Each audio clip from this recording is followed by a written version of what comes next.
Hello everyone, it's Seth, probably better known as Saffron Olive, and it's time for another Instant Deck Tech.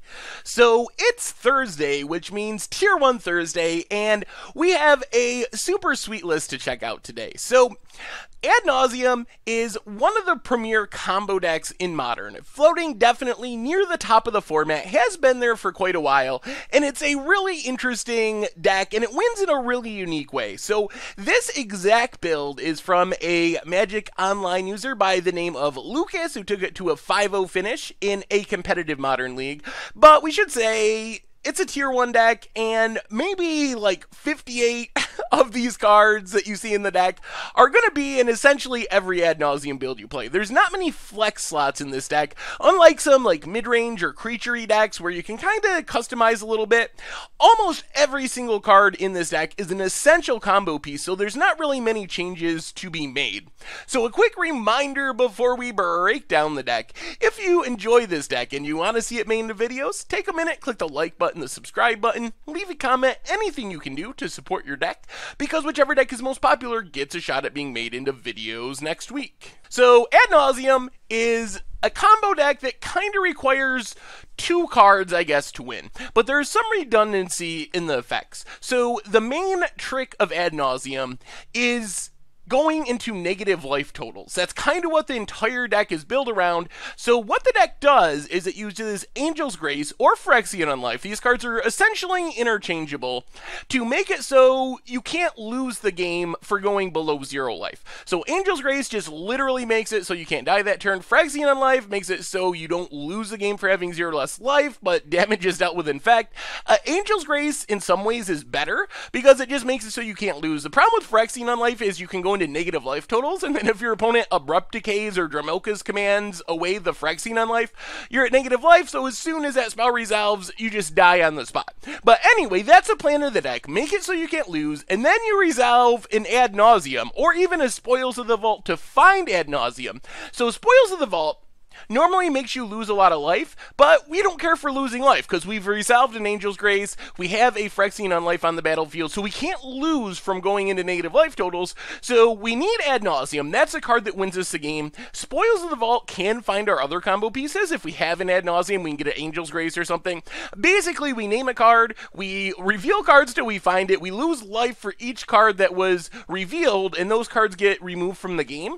So it is a tutor that finds whatever we want, can cause a huge life loss, but let's say we've played our Phyrexian Unlife, we need our Ad Nauseam, so we spoils, we name Ad Nauseam, we go through our deck until we find it, and then we get and cast our Ad Nauseam. And Ad Nauseam is the craziest draw spell, but it requires you to lose a ton of life. So you reveal the top card of your library, and then you lose life equal to its converted mana cost. It's kind of like a Dark Confidant, except on a 5 mana instant. The thing is, you get to repeat that as many times as you want to. The trick is, with a Phyrexian Unlife out, we actually don't die from going to negative life totals, so we just draw our entire deck. Our life total is going to end up being negative 50, negative 70, something like that, but we draw our entire deck into our hand, and then we win the game. So we have actually two different ways of winning the game. The most common kill condition you see is Lightning Storm. So you draw your entire deck. We are going to use Simian Spirit Guides, which we can exile from our hand to add red mana, to cast a Lightning Storm, which deals X damage, where X is 3 plus the number of charge counters on it, and you can discard a land to put 2 charge counters on it. So since we have our entire deck in our hand, we exile the Spirit Guides, cast Lightning Storm, discard a bunch of the lands from our hand, and just 20 or 30 or 40, whatever our opponent's life total is, away our opponent's life with the Lightning Storm. If for some reason we can't win that way, our opponent has a Leyline of Sanctity, let's say, so we can't target them, we can always use Laboratory Maniac, and we have some mana fixing, so we do the same trick of exiling Simian Spirit Guides, play our Laboratory Maniac, and then we just draw a card with a cantrip or something, win the game with the Laboratory Maniac trigger. And then Pact of Negation is just a free counter spell, so even though we only have one Lightning Storm, one Lab Maniac, our opponent can't really beat us with counter magic, because we can Pact of Negation. Sure, we can't really pay for the trigger, but that's fine because we're winning the game right there anyway. Also worth noting with Angel's Grace, you can Pact Negation and then Angel's Grace in response to the Pact trigger on your upkeep, and you won't die to the Pact trigger. So that's another trick that you can use with Pact Negation in this deck. The rest of the deck is about fast mana. Lotus Bloom, Pentad Prism, just help ramp the deck into the finish. So if you think about it, the deck usually needs 6 mana to win in one form or another, because you need 1 for an Angel's Grace, then you need 5 for the Ad Nauseam. So getting to 6 mana, sometimes 5 if you play a Phyrexian Unlife earlier, is kind of essential. So Lotus Bloom on turn 1 comes down, you're going to have enough mana to combo off on turn 3. Pentad Prism on turn 2 is plus 2 mana the next turn. So with your best draws, you can go off with this deck on turn 3. With slower draws, maybe turn 4, because you do have to assemble all your pieces, but the fast mana just speeds up the clock significantly. Serum Vision, Sleight of Hand, just help us find our combo pieces. On turn 1, we don't have much to do, so we play these, start filtering through our deck to find our Phyrexian Unlives, our Angel's Graces, our Ad Nauseam, all the pieces we need to close out the game.